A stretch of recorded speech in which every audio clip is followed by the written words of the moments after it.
இந்த இந்து அமைப்பை சார்ந்தவர்கள் இந்துக்களுக்காக வாழ்கிறோம், இந்துக்களை பாதுகாப்பதே எங்களுடைய ஒரே வேலை அப்படின்னு கத்துறீங்கல்ல. நீ இந்த அமைப்பு சார்பா RSS சார்பா ஒருத்தனாவது யோக்கியமா இன்னைக்கு வரைக்கும் இந்த மாதிரி ஒரு கோயில் கருவறையவே இப்படி பண்ணிட்டாங்க அப்படின்னு சொல்லி நீ ஒரு போராட்டம் பண்ணிருக்க? ஒரே ஒரு போராட்டம் ஒரு இடத்துல நீ எதிர்த்து பேசியிருக்கியா? அது எச்ராஜா திராவிட மாடல் இந்த ஸ்டாலின் எப்பவும் இப்படித்தான் அப்படின்னு சொல்லிட்டு கருணாநிதி ஸ்டாலின் அப்படி இப்படி ஓட்டு மசனா ஏட்ட கத்துவார்.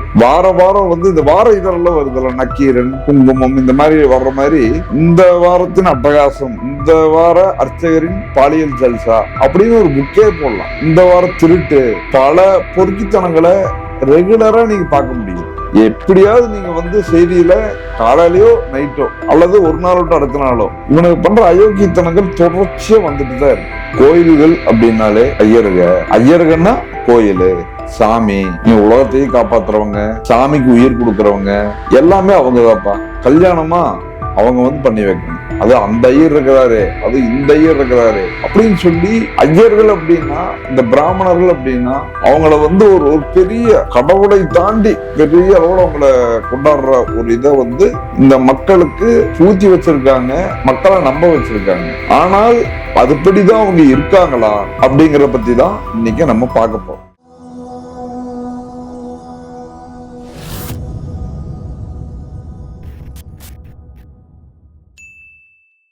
திருப்பத்தூர்ல ஒரு கோயில்ல தியாகராஜன் ஒரு அர்ச்சகர் அந்த கோயிலுக்கு வேலை செய்ய வர்ற தூய்மை பணியாளரை பாலியல் பலாத்காரம் செஞ்சு தலைமறைவா இருந்து அவரை அரெஸ்ட் பண்ணிருக்காங்க. சரி, உலகத்திலேயே இவர் தான் முதலா இந்த பாலியல் தொல்லை கொடுத்த அர்ச்சகரா, பிராமணரா, ஐயரா அப்படின்னா அப்படி கிடையாது. நீங்க வாரம் இந்த வார இதெல்லாம் வருதுல்ல, நக்கீரன் குங்குமம் இந்த மாதிரி வர்ற மாதிரி இந்த வாரத்தின் அட்டகாசம், இந்த வார அர்ச்சகரின் பாலியல் ஜல்சா அப்படின்னு ஒரு புக்கே போடலாம். இந்த வார திருட்டு, பல பொறுக்கித்தனங்களை ரெகுலரா நீங்க பார்க்க முடியுது. எப்படியாவது நீங்க செய்தியில காலையிலயோ நைட்டோ அல்லது ஒரு நாள் விட்டு அடுத்த நாளோ இவனுக்கு பண்ற அயோக்கியத்தனங்கள் தொடர்ச்சியா வந்துட்டு தான் இருக்கு. இப்ப இவங்க பார்த்துட்டா ஒருத்தன் இப்ப திருப்பத்தூர் மாவட்டத்துல செஞ்சான்னா அடுத்த வாரத்துல இன்னொரு கோவை மாவட்டத்துல இருக்கிற ஒரு அர்ச்சகருக்கு நீயே இப்படி பண்ணிட்டியா, நான் யாரு தெரியுமா அப்படின்னு சொல்லிட்டு பாலியல் ஜல்சா பண்ணி தானே சிக்கனா, நான் பாரு அதை விட பண்றேன் அப்படின்னு சொல்லிட்டு இங்க ஏதாவது திருடுறது. அப்புறம் இன்னும் வேற மாவட்டத்துல இன்னொரு அர்ச்சகர் இவங்க என்னடா பெரிய ஃப்ராட் பண்ணிட்டாங்க, நான் அதை விட பெருசா பண்ண போறேன் அப்படின்னு சொல்லிட்டு அவன் ஏதாவது ஒரு பாலியல் தொல்லையோ அல்லது திருட்டோ அல்லது வேற ஏதாவது சாமி தாலையவே திருடிட்டு போயிடுறான். இப்படி ஏதாவது ஒண்ணு பண்ணிட்டே தான் இருக்காங்க. இதெல்லாம் எதுவும் நான் சொல்றது எனக்கு ஆகாது அப்படிங்கறதுனால சொல்றது இல்ல. 25/4/2024 வடவள்ளியில கரிவரதராஜ பெருமாள் கோயில்ல சாமியோட 14 கிராம் தாலிய, 14 பொன்குண்டு, 150 கிராம் வெள்ளி பூணூல். நம்ம பூணூல் ஏதாவது ஜாதியை குறிக்குது, நீ உயர்ந்தவன் நான் தாழ்ந்தவன் அப்படிங்கறது இந்த மக்களை பிளவுபடுத்துவதன் அடையாளமா இருக்குது, அதை போடாதீங்க, அதை அகற்றுங்க அப்படின்னா, ஐயோ பாப்பானுக்கு பூநூலியா இருக்கிறாங்க, இது சுதந்திர நாடா, இந்த நாட்டில் மக்களே வாழ முடியாது, நாடு வாழ தகுதியற்ற நாடாயிருச்சு அப்படின்னு சொல்லி, டே நீ பெரிய ஜாதின்னு சொல்லி காட்டிக்கிறத பூநூல போடாதரா, எல்லாரும் சமண்டான்னு சொன்னா நாட்டுக்கே பிரச்சனைமா, உலகமே அழிஞ்ச மாதிரி பேசுவான்.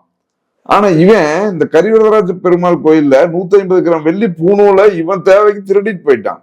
இவன் பேரு ஸ்ரீவாத் சாங்சன். இவன் கோவை சிறையில அடைக்கப்பட்டான் இந்த திருட்டுத்தனம் பண்ணி. அது என்ன, இதெல்லாம் திருடிட்டு போனா பரவாயில்ல, திருடிட்டு போயிட்டு சாமிக்கே கவரிங் போட்டு நடிச்சு ஏமாத்தி வச்சுட்டான். இவன் மட்டுமா அப்படின்னா கருவறை தேவநாதன் ஒருத்தன். நீங்க காஞ்சிபுரம் கருவறை தேவநாதன் சும்மா கூகுள்ல யூடியூப்ல ஏதாவது ஒரு இதுல சும்மா மட்டும் நீங்க இந்த பேரை மட்டும் அடிங்க, நான் சொல்றது பொய்யா இருந்தால் நீங்க அந்த பேர் அடிங்க. அவன் என்ன பண்ண தெரியுங்களா, கோயிலுக்கு வெளியே பூ கட்டுற, கோயிலுக்கு ஏதாவது பரிகாரம் தேடி வருகிறவர்களை, ஏதாவது சாமி எனக்கு இப்படி ஆயிருச்சு, என் குடும்பமே நாசமா போயிருச்சு, என் குடும்பத்தில் இப்படி ஒரு வேதனை நடந்துருச்சு சாமி, எப்படியாவது காப்பாத்து சாமின்னு சொல்லி வந்தா இவங்க கவலைகளை எல்லாம் இவன் கேட்டுட்டு இவன் அவங்கள யூஸ் பண்றது. அது எப்படி யூஸ் பண்ணியிருக்கான், கோயிலுக்குள்ள இவனுடைய உள்ளாடைகளையும் பாலியல் தொல்லை தர்ற பயன்படுத்தினது எல்லாம் சாமியினுடைய கை தலையெல்லாம் இருக்குல்ல, அதுதான் இவனுக்கு ஸ்டாண்டு, இவன் உள்ளாடை மாற்ற ஸ்டாண்டு. அதுல மாட்டி விட்டுட்டு கடவுள் மேலேயே சாய வச்சு எல்லாமே பண்ணியிருக்கான். பண்ணினது இல்லாம இந்த அயோக்கிய பையன் அப்ப பேட்டியே கொடுத்தான், நக்கீரன்ல பேட்டியாவே வந்துச்சு. என்னங்க இப்படி பண்ணிட்டீங்க, இது தவறு இல்லையா அப்படி இப்படின்னா, லோகத்துல நடக்காததான் நடந்துடுச்சு, ஏன் அபிஷ்டு இதெல்லாம் நடக்கிறதா நடந்துட்டு இருக்குது, இதெல்லாம் ஒரு பெரிய மேட்டரே இல்லை அப்படின்னு சொல்லிட்டு அவன் சாதாரணமா சொல்லிட்டு போறான். இவ்வளவு அயோக்கியத்தனமும் இவ்வளவு கேவலங்களும், இந்த மக்கள் எது உயர்ந்தது, இதுதான் எங்க உலகம், இந்த கடவுள் தான் எங்களுக்கு எல்லாமேன்னு சொல்லி நம்புற இந்த கடவுள் இருக்கிற அந்த கருவறைக்குள்ள இவங்க மட்டும்தான் போக முடியும்னு சொல்லி சொல்றது எனக்கு ஆகம விதி அப்படிங்கிறாங்க. ஆகம விதிப்படி இவர்கள் மட்டும்தான் உள்ளே போக முடியும் அப்படின்னு. எனக்கு என்ன ஒரு டவுட்னா, உள்ள இந்த மாதிரி எல்லாம் பண்றது வேற யாருக்கு தெரிஞ்சிடக்கூடாதுங்கிறது தான் ஆகம விதியா, இது ஆகம விதியா எனக்கு தெரியல. அப்படித்தானே பண்றானுங்க ஒவ்வொன்றும். இப்ப இதையெல்லாம் எதிர்த்து, அதாவது இதை இப்ப நான் பேசினா நான் பெரியார் தொண்டேன், நீயே கடவுள் நம்பிக்கை இல்லாதவன் தானே, நீ ஏன் இதை கேட்கற அப்படிம்பாங்க. எல்லா மக்களும், உழைக்கும் மக்களான கவுண்டராகட்டும், தேவராகட்டும், நாடாராகட்டும், பறையராகட்டும், பல்லராகட்டும், செட்டியாராகட்டும், யாரா வேணா ஆகட்டும், அவங்க கடவுளை முற்று முழுதான் நம்புறவங்க, விரதம் இருந்து கடவுளுக்காகவே வாழ்றவங்க, பக்தியோட இருக்கிறவங்க, டெய்லி 3 நேரம் 4 நேரம் குளிச்சு, டெய்லி மந்திரம் சொல்லி, டெய்லி கடவுள் பாட்டையே பாடிட்டு இருப்பாங்கல்ல, அந்த மாதிரி அந்த பக்தர்கள் கோயிலுக்குள்ள போறதுக்கு, இந்த மந்திரம் சொல்றதுக்கு என்னென்ன எக்ஸாம் இருக்கோ அதையெல்லாம் படிச்சு பாஸ் பண்ணிட்டு வந்தவங்க. அவங்க கோயிலுக்குள்ள போறேன்னு சொல்லி போராட்டம் பண்ணனா, அல்லது கோயிலுக்குள்ள போறேன்னு சொல்லி குரல் கொடுத்தா, அமைச்சர்களையோ முதலமைச்சர்களையோ கோரிக்கை வச்சா, அதுக்கு நாங்க அவங்க அவங்களும் மனுஷங்க தான் உள்ள போறோம்னு சொன்னா, நீ கடவுள் நம்பிக்கை இல்லாத நீங்க ஏன் பேசுறம்பா, நீங்க எல்லாம் ஏன் கோயிலுக்குள்ள வர்ற, உன் வேலை என்ன, உனக்கு கேட்டு வெளியே அங்க நின்று கும்பிட்டு போக வேண்டியதானே, நீ ஏன் பூஸ் பண்ண வர்ற, நீ ஏன் மந்திரம் சொல்லணும்னு நினைக்கிற அப்படின்னு கேக்குறான். சரி, இவன் தான் இப்படி கேட்கறான் பண்றான்னா, உச்ச நீதிமன்ற தீர்ப்பும் இவன் சொல்றதுதான் சொல்லுது.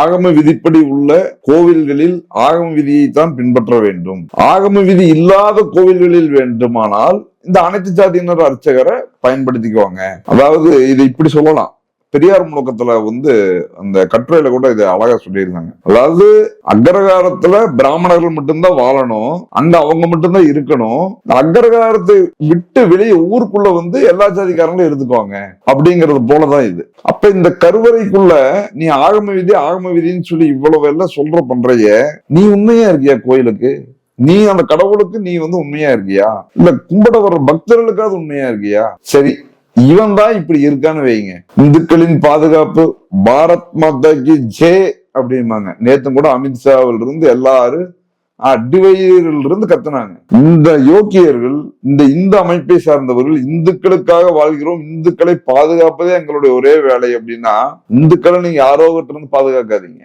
சரிங்களா?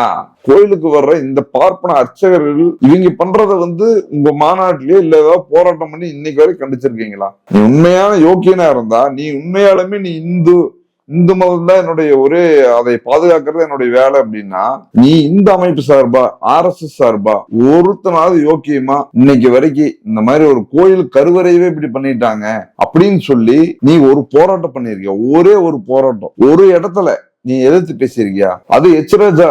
இப்ப ஒரு நர்கீஸ்கான் ஒருத்தர் இந்து சமய அறநிலையத்துறைக்குள் எப்படி ஒரு இஸ்லாமியரை போடலாம், திராவிட மாடல் எப்பவும் இப்போ இப்படித்தான், திராவிட மாடல் இந்த ஸ்டாலின் எப்பவும் இப்படித்தான் அப்படின்னு சொல்லிட்டு கருணாநிதி, ஸ்டாலின் அப்படி இப்படி போட்டு மசனாயாட்டு கத்துவாரு. நீ இந்த நர்கீஸ்கான் அப்படிங்கிறவர், அவர் பிறக்கும் போது அங்க ஒரு டாக்டர் நர்கீஸ்கான் அப்படிங்கிறவர் அந்த இஸ்லாமிய டாக்டர் அவர் பிறக்கிறதே கஷ்டமாவும் உயிருக்கு ஆபத்தான ஒரு இதுல இருந்த சூழல்ல அவர் தான் காப்பாத்தி அவ நல்ல முறைய பெற்று எடுத்திருக்காங்க அவரை.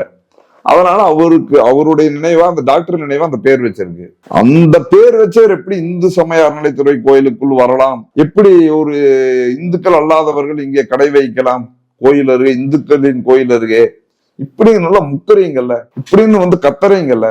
ஒருத்தன் இந்த கத்துன ஒருத்தன் யோக்கியமான சோத்துல உப்பு போட்டு திங்கிறவனா இருந்தா, நீங்க கோயில் கருவறைக்குள்ள எப்படா நீ ஒருத்தங்களை கூப்பிட்டு பாலியல் பலாத்காரம் பண்ணலாம், இது கோயில் கருவறையா இல்ல வேற லாட்ஜா என்னன்னு சொல்லி ஒருத்தர் கேட்டீங்களா?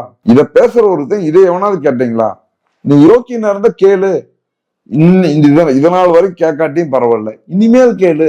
நீ கேள பார்க்கலாம். ஒருத்தன் கூட கேட்க மாட்டான். அதைத்தான் நாங்க இன்னும் சொல்ல போனா இதை ஏன் இப்ப பேசுறோம் அப்படின்னா, மே மாசத்துல ஒரு தீர்ப்பு வந்திருக்கு. அதாவது உச்ச நீதிமன்றத்தின் தலைமை நீதிபதியா கூட தலித் சமூகத்தை சார்ந்த கவாய் அப்படிங்கிறவர் இப்ப வந்துட்டார், பதவி ஏத்துட்டாரு. ஆனா ஆகம கோயில்கள்ல அனைத்து ஜாதியினரும் அர்ச்சகராக முடியாது அப்படிங்கிற சூழல் தான் இப்ப இருக்குது. இப்ப மே மாசத்துல தீர்ப்பு வந்திருக்கு. அந்த தீர்ப்பை இவங்களை விடுங்க, இவங்க இப்படி இந்த சேகர் பாபுன்னு ஒருத்தர் திமுகவில் இருக்காரு, இந்து சமய அறநிலைத்துறை அமைச்சர், அவர் அதை விட ஒரு முட்டாள். அவர் எல்லாம் கலைஞரை படிச்சிருக்காரா அல்லது திமுகவின் அடிப்படை கொள்கை தெரியுமா?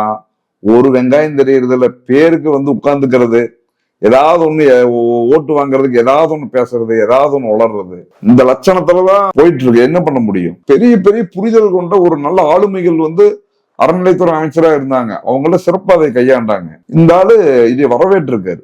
ஆகம விதியை பின்பற்றாத கோயில்களில் மற்ற ஜாதியால யாரு வேணாலும் இருந்துக்கலாமா. அவன் அதுல கூட அவன் சொல்றான், கருவறை பாதுகாப்பு ரொம்ப முக்கியம் அப்படின்னு சொல்லும் போதும் கூட கலைஞர் தான் அவங்களுக்கு பதில் சொல்லுவார். கருவறை பாதுகாப்பு முக்கியம்தான், ஆனா அந்த பாதுகாப்பு வர்ணாசிரம தர்ம பாதுகாப்பா இருக்கக்கூடாது அப்படின்னு சொல்லியிருக்காரு. இதெல்லாம் சேகர் பாபுக்கு தெரியாது. ஏன்னா அந்த மாதிரி ஆளுகளை வச்சுட்டா அனைத்து ஜாதியினர் அர்ச்சகரால என்னைக்குமே ஆக முடியாது. தீண்டாமையை குற்றம் அப்படின்னு சொல்ற இந்த சட்டங்கள் சமயங்களில் மட்டும் ஆகமங்கள் வழியாக இந்த தீண்டாமைய நீடிக்கிறது நியாயமா? இதுதான் நாங்க கேக்குற கேள்வி. அதனால இப்ப நாங்க சொல்ல வர்றது, பக்தியோட சரியா படிச்சு இந்த ஆகமங்களை அதுக்கான தேர்வுல தேர்ச்சி பெற்றவங்களை, உழைக்கும் மக்களான கவுண்டர், பறையர், தேவர், செட்டியார் யாரா இருந்தாலும் சரி, இந்த உழைக்கும் இந்து மக்கள், இந்து பக்தர்கள், அவங்க யாரெல்லாம் இந்த அர்ச்சகராகிறதுக்கு படிச்சு பாஸ் ஆயிருக்காங்களோ அவங்கள உடனடியா அர்ச்சகர் ஆக்கணும். அங்க ஆகமோ அப்படின்னு சொல்லிட்டு இனிமேல் ஏமாத்த வேண்டாம். ஆகமங்கிற பேர்ல உள்ள காம வெறியர்கள் காம விதிகளை பின்பற்றிட்டு இருக்காங்க, சரிங்களா? அந்த காம வெறியர்களை எல்லாம் உள்ள இருக்கும் போது, அவங்கெல்லாம் உள்ள இவ்வளவு அநியாயங்களை அக்கிரமங்களை செய்யும் போது அதுக்கெல்லாம் கடவுள் கோவிச்சுக்க மாட்டாரா? அதையெல்லாம் கடவுள் ஏத்துக்குவாரா? ஆனா அவர்களை விட உண்மையான பக்தியோடு அவற்காக உண்மையாக இருக்கிற இந்த உழைக்கும் மக்களான பிற்படுத்தப்பட்ட தாழ்த்தப்பட்ட மக்களை, குறைந்தபட்சம் பெண் கடவுள்கள் இருக்கிற இந்து சமய அறநிலைத்துறை கோயில்களில், பெரிய புகழ்பெற்ற கோயில்களில் பெண்களைய அங்கேயாவது அர்ச்சகராக நியமிக்கணும்.